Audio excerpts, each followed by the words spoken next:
존경하는 해외 동포 및 애국 시민 여러분, 반갑습니다. 일요일 오후 휴일 잘 보내고 계십니까?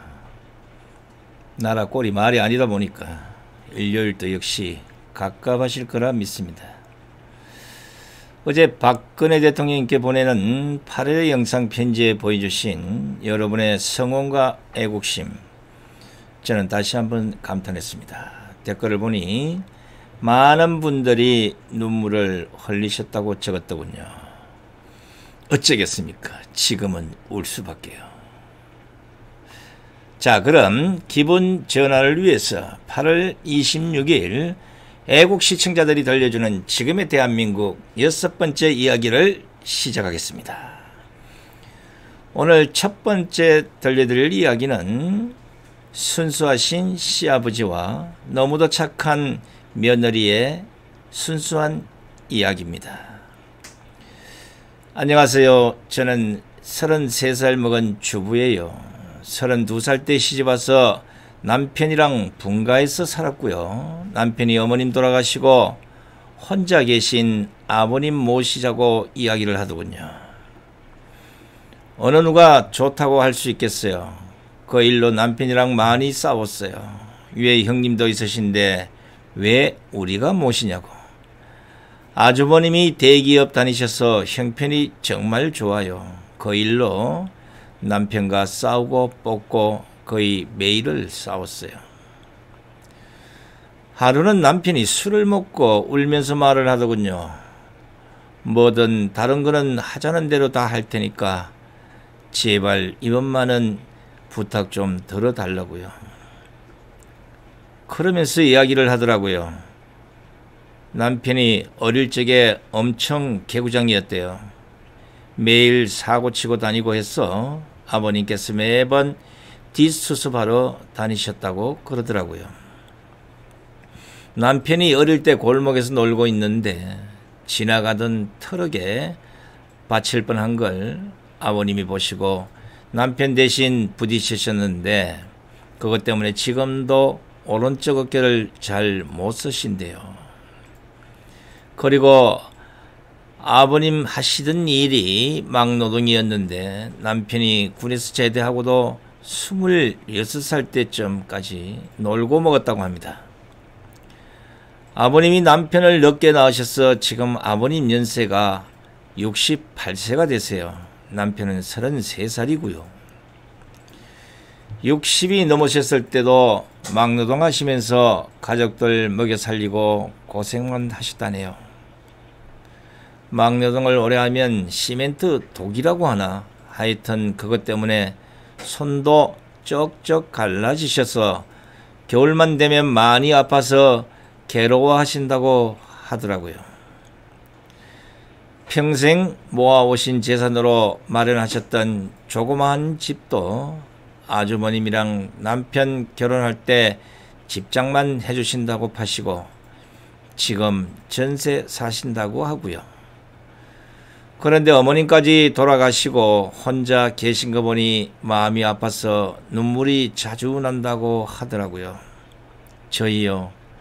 전 살림하고 남편 혼자서 버는데 한 달에 150만 원 정도 벌어와요. 근데 그걸로 아버님 오시면 아무래도 반찬도 신경 써야 하고 여러 가지 힘들 것 같더라고요. 그때 임신도 해서 애가 3개월인데 형님은 절대 못 모신다고 못 박으셨고 아주버님도 그럴 생각이 없다라고 남편이 말을 하더라고요. 어떡합니까? 저렇게까지 남편이 말하는데 그래서 넉 달 전부터 모시기로 하고 아버님을 모셔왔습니다. 처음에 아버님은 오지 않으시려고 자꾸 거절하시더라고요. 늙은이가 가봐야 집만 되고 눈치 보인다면서요. 그래도 남편이 옥에서 모셔왔습니다. 모셔온 첫날부터 여러모로 정말 신경이 쓰이더라고요. 그런데 우리 아버님 매번 반찬 신경 써서 정성껏 차려드리면 그걸 드시면서 엄청 미안해 하십니다. 가끔 고기 반찬이나 맛있는 거 해서 드리면 안 먹고 두셨다가 남편 오면 먹이더라고요. 그리고 저 먹으라고 일부러 드시지도 않고요. 거기다가 하루는 장 보고 집에 왔는데 걸레질을 하고 있으신 걸 보고 너무나 놀라서 걸레를 뺏으려고 했더니 괜찮다고 하시면서 끝까지 청소를 다 하시더라고요. 그리고 식사하시면 바로 들고 가셔서 설거지도 하십니다. 아버님께 하지 마시라고 몇 번 말씀드리고 뺏어도 보지만 그게 편하시답니다. 아버님은. 제가 왜 모르겠어요. 이 못난 며느리 눈치 보이시니 그렇게 행동하시는 거 압니다. 저도 그래서 더 마음이 아픕니다. 남편이 몰래 아버님 용돈을 드려도 그거 안 쓰시고 모아두었다가 제 용돈 하라고 주십니다. 어제는 정말 슬퍼서 펑펑 울었습니다. 아버님께 죄인이라도 된 듯해서 눈물이 왈칵 나오는데 참을 수가 없더라고요. 한 달 전쯤부터 아버님께서 아침에 나가시면 저녁 때 들어오시더라고요. 어디 놀러라도 가시는 것 같아서 용돈을 드려도 받으시지도 않고 웃으시면서 다녀올게 하시면서 매일 나가셨습니다. 어제 아래층 주인 아주머니께서 말씀하시더라고요. 오다가 이 집 할아버지 봤는데 유모차에 박서 실어서 가던데. 이 말 듣고 깜짝 놀랐습니다. 네? 그래요? 아버님 아들 집에 사시면서 돈 한 푼 못 버시는 게 마음에 걸리셨는지 불편한 몸 이끌고 하루하루 그렇게 박스를 주우시면서 돈을 버셨더라고요. 그 이야기 듣고 밖으로 뛰쳐나갔습니다. 아버님 찾으려고 이리저리 돌아다녀도 안 보이시더라고요. 너무 죄송해서 엉엉 울었습니다. 남편한테 전화해서 상황을 말하니 남편도 아무 말이 없더군요. 저녁 5시 조금 넘어서 남편이 평소보다 일찍 들어왔습니다. 남편도 마음이 정말 안 좋은지 아버님 찾으러 나간다고 하곤 바로 나갔습니다. 제가 바보였어요. 진작 알았어야 하는데. 며칠 전부터 아버님께서 저 먹으라고 봉지에 들려주시던 과일과 과자들이 아버님께서 어떻게 이래서 사오신 것인지를 못난 며느리 눈치 안 보셔도 되는데 그게 불편하셨던지 아들 집 오셔서도 편하게 못 지내시고 눈치만 보시다가 불편한 못 믿으시고 그렇게 일하고 있으셨다니. 친정에 우리 아빠도 고생만 하시다가 돌아가셨는데 돌아가신 아빠 생각도 나고 해서 한참을 펑펑 울었습니다. 우리 아빠도 고생만 하시다가 돌아가셨는데 그날따라 아버님 웃으실 때 얼굴에 많은 주름과 손목에서 갈라진 피부가 자꾸 생각나면서 너무 죄송해서 남편이 아버님이랑 들어올 때까지 엉엉 울고 있었습니다. 남편 나가고 1시간 좀 넘어서 남편이 아버님이랑 들어오더라고요. 아버님 들어오시면서도 제 눈치 보시면서 뒤에 끌고 오던 유모차를 숨기시는 모습이 왜 그리 마음이 아플까요? 오히려 죄송해야 할 건 저인데요. 왜 그렇게 아버님의 그런 모습이 가슴에 남아서 지금도 이렇게 마음이 아플까요? 달려가서 아버님께 죄송하다며 손 꼭 잡고 또 엉엉 울었습니다. 아버님께서 매일 나 때문에 내가 미안하다면서 제 얼굴을 보면서 말씀하시는데 눈물이 멈추지 않았어요. 아버님 손을 처음 만져봤지만요, 심하게 갈라지신 손등과 굳은 살 박힌 손에 마음이 너무 아팠습니다. 방 안으로 모시고 가서도 죄송하다며 그렇게 또 펑펑 울었습니다. 아버님 식사 챙겨드리려고 부엌에 와서도 눈물이 왜 그리 그치지 않던지 남편이 아버님께 그런 일 하지 말라고, 제가 더 열심히 일해서 벌면 되니까 그런 일 하지 말라고 아버님께 학답을 받아낸 후 3명이 모여서 조촐한 저녁을 먹었습니다. 밥을 먹는데도 아버님 손을 보면서 자꾸 가슴이 아프더라고요. 오늘은 남편이 노는 날이라 아버님 모시고 시내 나가서 날이 좀 쌀쌀해진 탓에 아버님 잠바 하나랑 신발을 샀습니다. 한참고 괜찮다고 하시던 아버님께 제가 말씀을 드렸습니다. 자꾸 그러시면 제가 아버님 눈치 보여서 힘들어요. 이렇게 말씀드렸더니 고맙다고 하시면서 받으시더라고요. 그리고 집에 아버님 심심하실까봐 케이블 TV도 신청했고요. 아버님께서 스포츠를 좋아하시는데 오늘 야구 방송이랑 낚시 방송 보시면서 너무 즐거워하시더라고요. 조용히 다가가서 아버님 어깨를 만져드리는데 포기보다 정말 왜소하시더라고요. 제 손으로 꽉 잡아도 부서질 것만 같은 그런 아버님의 어깨.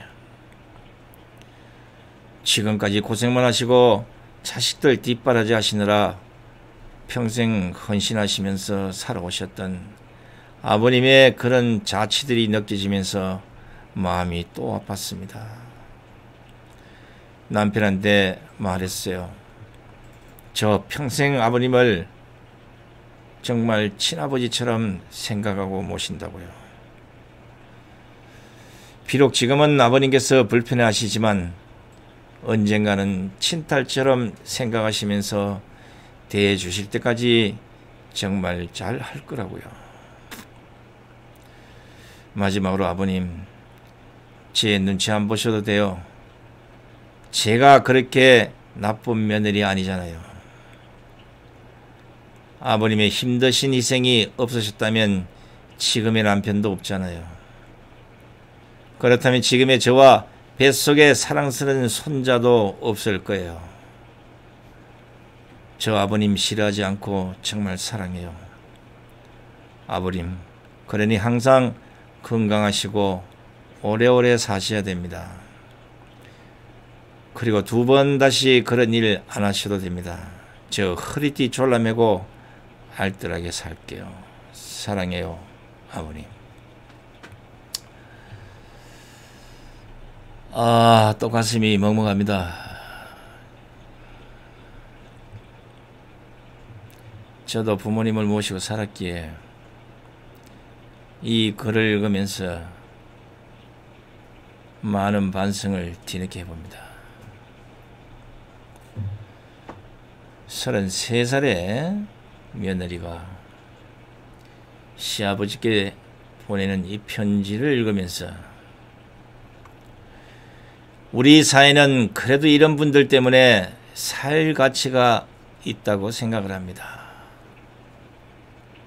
이런 나라, 좌파들만 없으면 천국 같은 나라가 될 텐데 참으로 아쉽습니다.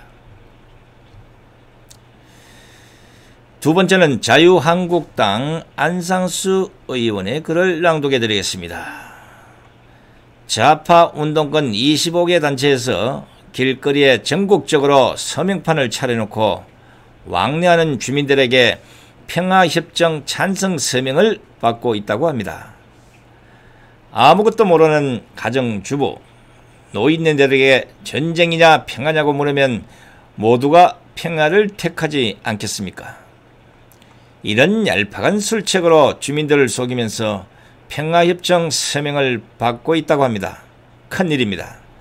빨리 막아야 합니다. 물정 어두운 국민들이 단순한 전쟁 반대 서명으로 알고 너도 나도 서명하고 계신답니다. 자세한 서명부 내용은 모른 채 젊은이들의 전쟁을 원하십니까? 라는 물음에 서명을 하고 있다고 합니다. 내 집안 어르신들, 가족들께 빨리 알려드리세요. 카페, 밴더, 각 모임에서도 이런 내용을 주지시켜 주십시오. 우리나라는 지금 정전협정 중인데 정전협정을 평화협정으로 바꾸면 미군은 철수해야 합니다.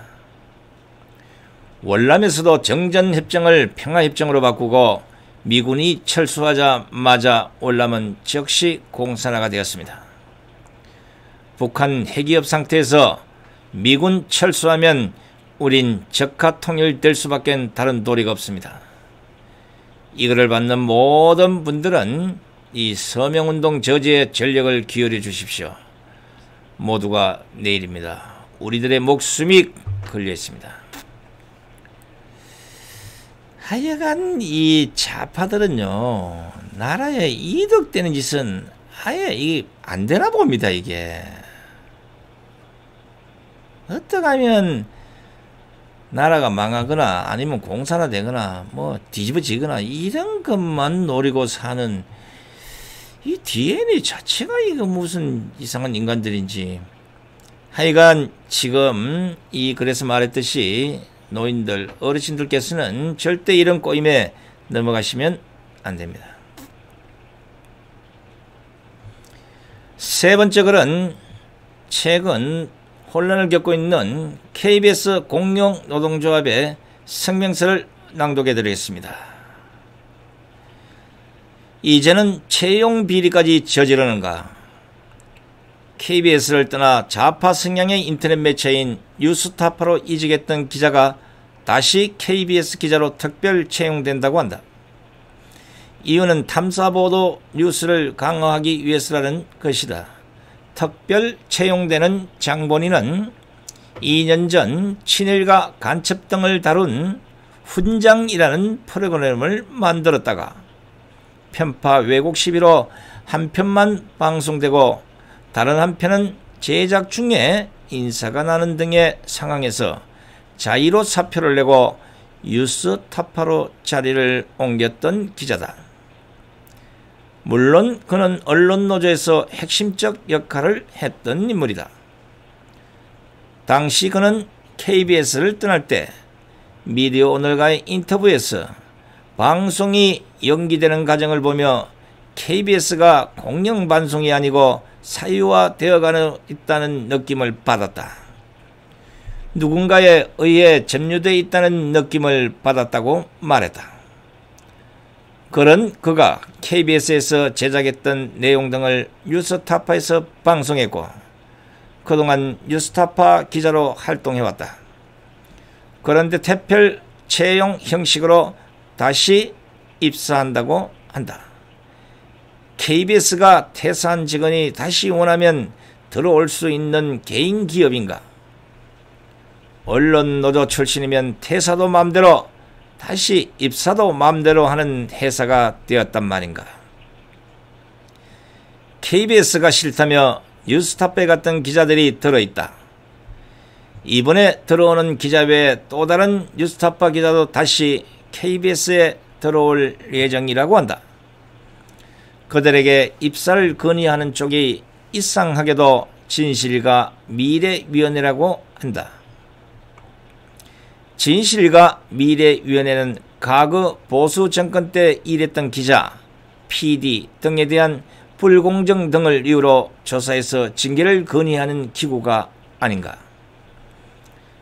그렇다면 진실과 미래위원회를 만든 이유가 보수 정권에서 일했던 직원들은 처벌하고 과거 편파 시비 등을 벌이다 자진해서 회사를 그만둔 언론노조 출신 직원들을 다시 회사로 불러들이기 위해서였단 말인가? 정말 기가 찬다. KBS가 언론 노조가 직영하는 해서가 된 것인가? 언론 노조라면 무엇이든 맘대로 하면 되는 것인가? 그래서 교양학단 사장 자리도 전문성이 없어도 유명 언론 노조 간부의 가족이라서 준 것이란 말인가? 언론 노조가 핵심이거나 출신이 아니면 보직도 앵커도 아나운서의 프로그램도 맡기 어려운 시기, 정작 지금이 언론 노조 독재 시대인가? 이런 일련의 인사 참사를 양성동 체제의 채용 비리 인사 비리라고 본다. 아니 언론 노조의 채용 비리 인사 비리라고 판단한다. 우리는 이들의 만행에 가까운 폭거를 지켜보고 또 기록해 놓는다. 그리고 반드시 법과 역사 정의의 심판을 받을 날이 올 것이라 믿는다. KBS 공영노동조합 성명서를 읽으면서 이거 참 KBS가 이 갈 때까지 간 건가? 이거 뭐 어떻게 된 겁니까 이거? 진짜 수신료 내야 합니까? 아니면 아예 보지 말아야겠습니까? 하기사 뭐 시청률이 유튜브 방송보다 못하면 굳이 볼 필요가 없잖아요. 안타깝습니다. KBS가 이 모양 이 꼴이 됐다는 게. 네 번째는 푸른한국 전영준 대표의 글입니다. 폼페오의 4차 방북 계획이 무산됐다. 시진핑이 북한 구구절 행사에 참석하니 트럼프가 중국 책임론을 제기했기 때문이다. 시진핑의 구구절 행사 참석은 북중 혈맹 관계의 복원을 의미한다. 시진핑이 구구절 행사 참석 계획은 미국의 한반도 비핵화에 독점적 영향을 행사하고 눈뜨고 보지 않겠다는 대미 압박을 비핵화에도 시진핑도 개입하겠다는 것이다. 곧 무역전쟁에서 항복할 당사자가 북한의 영향력을 행사하지 말 것을 경고한 것이다. 항복할 자에게 날개를 달아주지 않겠다는 강한 의지의 표현이다. 또한 내가 먼저 가야지 시진핑 네가 먼저 가면 안 된다는 의미도 있다. 중국과의 무역전쟁 이겨놓고 북한에 무혈 입성하겠다는 것으로 트럼프다운 발상이다. 시진핑은 중국몽 외치다 미국에 된통당하고 있다. 국내 입지가 불안하며 미국에 항복하라는 압박을 받고 있다. 그런데 북한에게 영향력을 행사하겠다고 승부욕 강한 트럼프가 그냥 넘어갈리 만무하다. 다시 말하면 미중 무역 전쟁에 고양이 앞에 놓인 지가 북한을 지렛대로 고양이에게 항거하는 것 용납 못하겠다는 것이다. 물론 한반도 평화를 장애하는 해방꾼이라는 비판에 국내외적으로 직면할 수도 있다. 그러나 트럼프의 천부적 싸움꾼 기질을 볼 때 개의치 않을 것이다. 피하 구분이 분명한 트럼프는 결과를 만들어내겠다는 집착도 강하기 때문이다. 트럼프가 신호를 보낸 이상 시진핑이 북한 구구절 행사에 참석하는 것은 물 건너갔다고 본다. 그렇다면 문재인의 방북도 쉽게 성사될 것으로 보이지 않는다. 약육 강식이 난무하는 정글에서 승리의 월계가는 한 명에게 가는 것이다. 트럼프 혼자 쓰겠다는데 방해할 자 현 지구상에는 없다. 맞습니다. 중국은 물론이고 이제 미국에 두 손 두 발 될 것입니다. 북한도 물론이고요. 그러면 우리나라는 어떻게 됩니까? 당연히 쪽박차기 십상이죠. 대북 제재 이탈하고 가속 질주하지 말라고 브레이크 잡으라 그래도 뒤로 샥 가서 기름 갖다 주고 전기 갖다 주고 이런 핑계 저런 핑계 계속 핑계만 대다 경고만 먹고 있습니다. 트럼프가 언제까지 참겠습니까? 트럼프는 좌파 싫어합니다. 국내외 애청자 여러분, 오늘 긴 시간 손성대 TV를 시청하시느라 고생들 하셨습니다. 일요일 마지막 남은 시간 행복한 시간들 되시기 바랍니다. 감사합니다. 안녕히 계십시오.